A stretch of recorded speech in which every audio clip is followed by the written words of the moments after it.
Hello, and welcome to Take on Tomorrow, the podcast from PwC's management publication, Strategy and Business.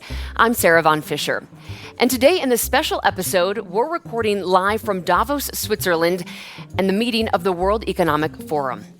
Now, some of the key themes discussed at this annual gathering include cooperation and security, workforce, AI, and climate.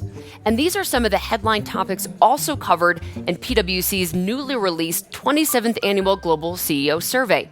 And today, we're talking about what those findings could mean for business and wider society over the next year.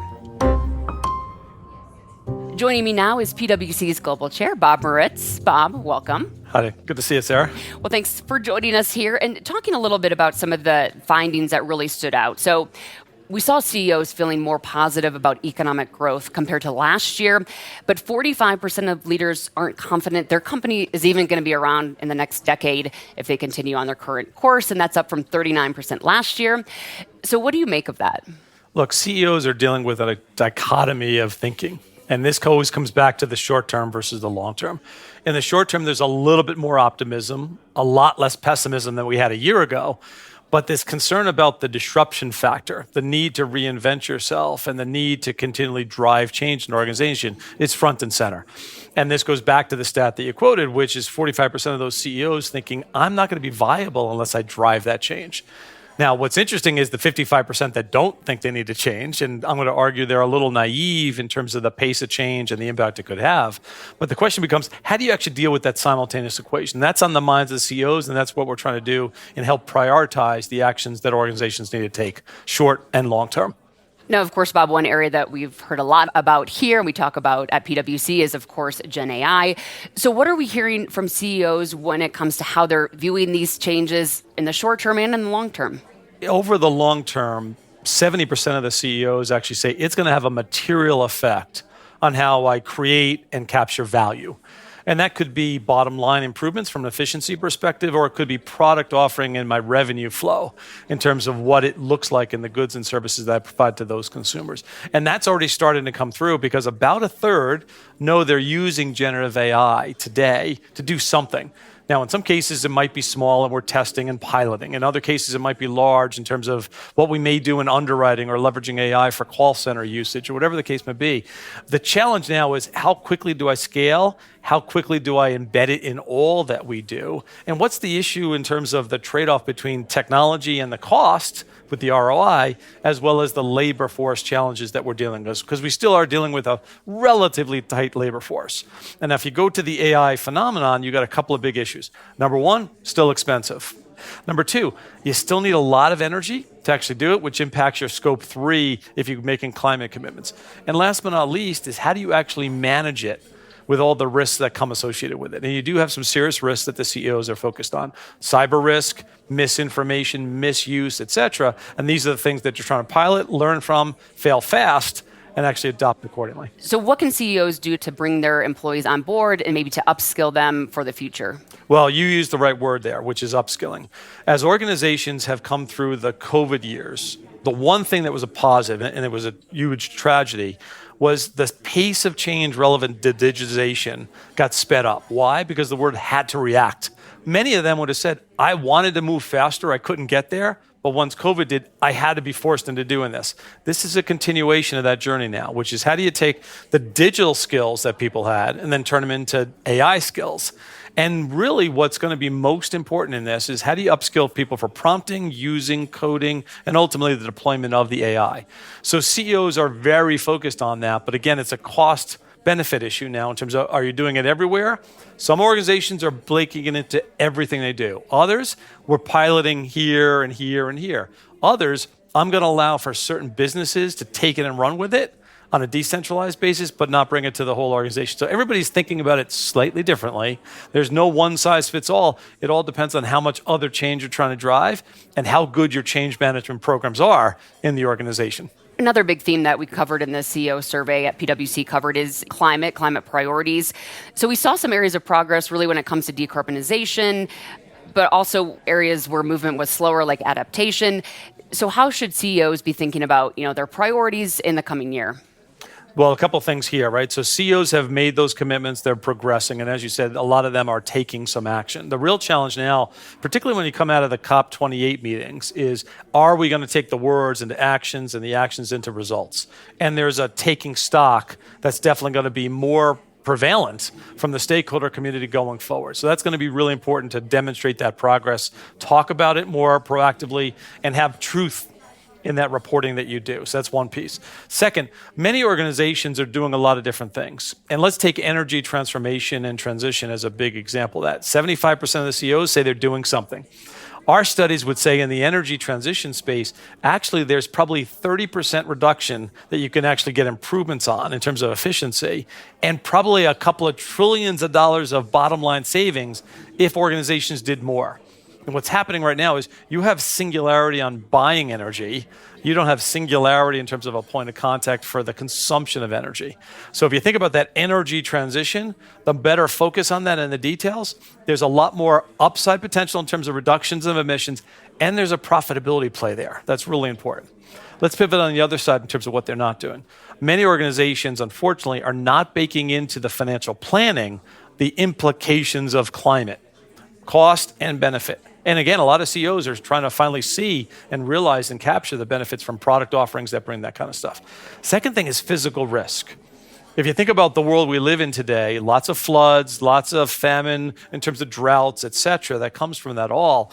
How many have operations in those zones that are most prone to those extremes? And are they rethinking what they're going to do? And this is where adaptation comes into play, not mitigation. Mitigation will mean I'm going to reduce my risk there, so I'm going to pack up and run. If you pack up and run, you leave society behind. And as a result, you'll have more poverty. So how do organizations find those risks, adopt to them, and figure out how do I actually manage going forward?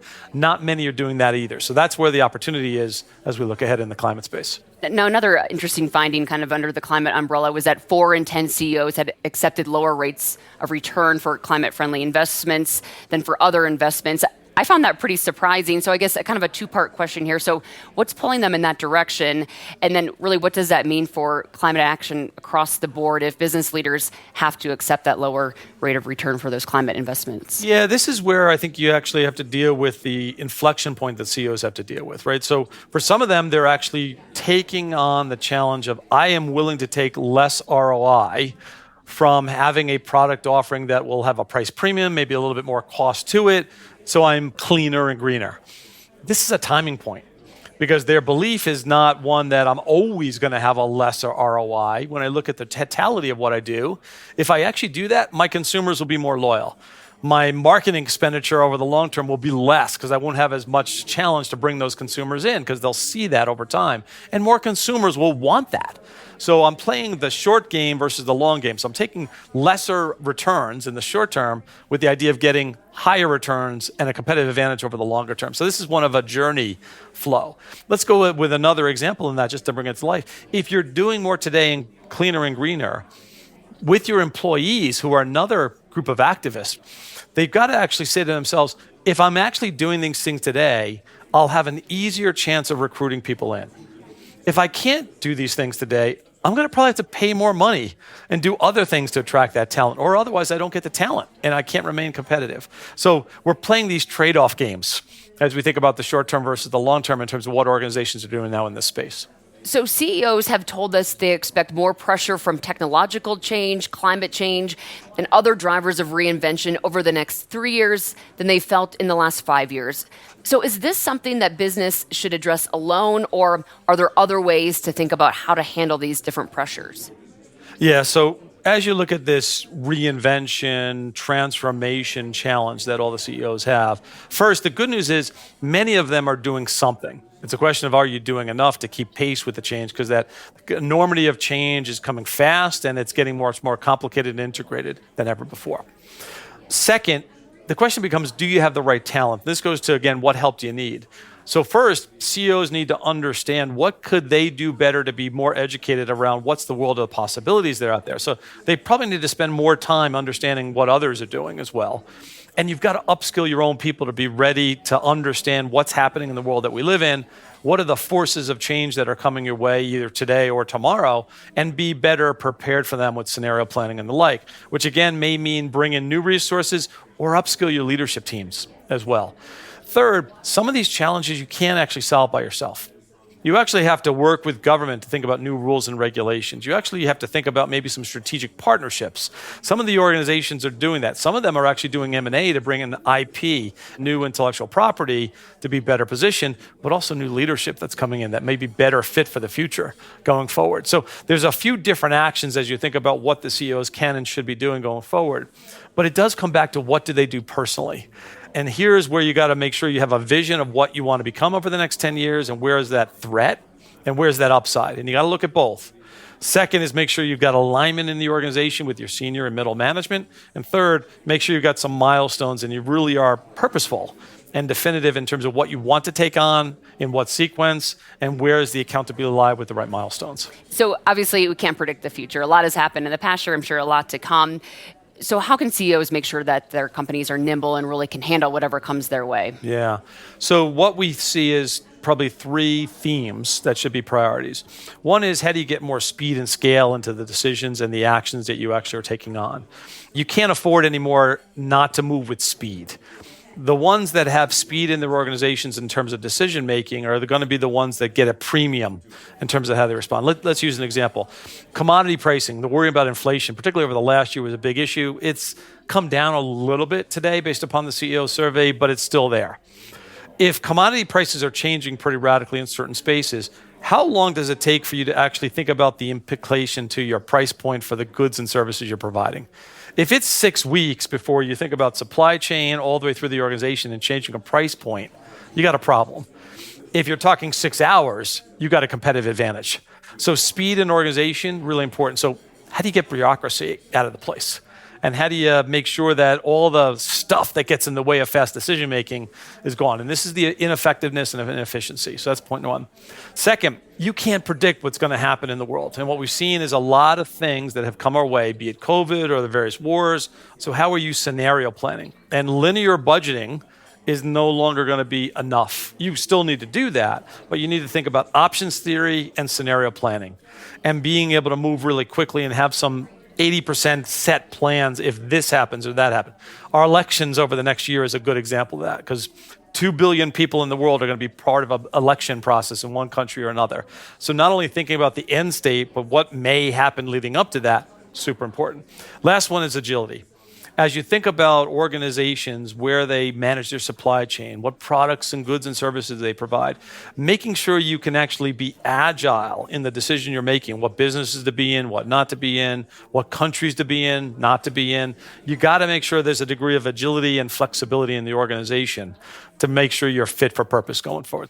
So let's flip this back to PwC. So we talk about reinvention, being reinvention ready. What does PwC need to do to make sure that they are also reinvention ready? Look, the big thing for us is making sure all of our people, that citizen-led effort, are sufficiently skilled to deal with what's coming. So when we think about trust, climate, and business model reinvention, our three priorities, making sure we have the right skills and capabilities in scale in that space are really important. And when things change, regulation or otherwise, that we are moving with speed. Bob, thank you so much for joining us here on Take On Tomorrow. Great to be here. Thanks. Good to see you. Well, that's it for today's episode of Take On Tomorrow, recorded live from Davos in Switzerland. Join us next time as we look at the concept of sustainable cities and explore whether they can provide the amenities people need in a way that is just, equitable, and sustainable. Cities generate something between 60 and 80% of global economic output. Cities are responsible for something around 60% of global waste output. They consume 2/3 to 3/4 of global energy. They also generate between 75 and 85% of global greenhouse gas emissions. And so we have to think about how we can actually develop solutions that can achieve both goals of economic growth and productivity and also environmental sustainability. Take On Tomorrow is brought to you by PwC's Strategy and Business. PwC refers to the PwC network and/or one or more of its member firms, each of which is a separate legal entity.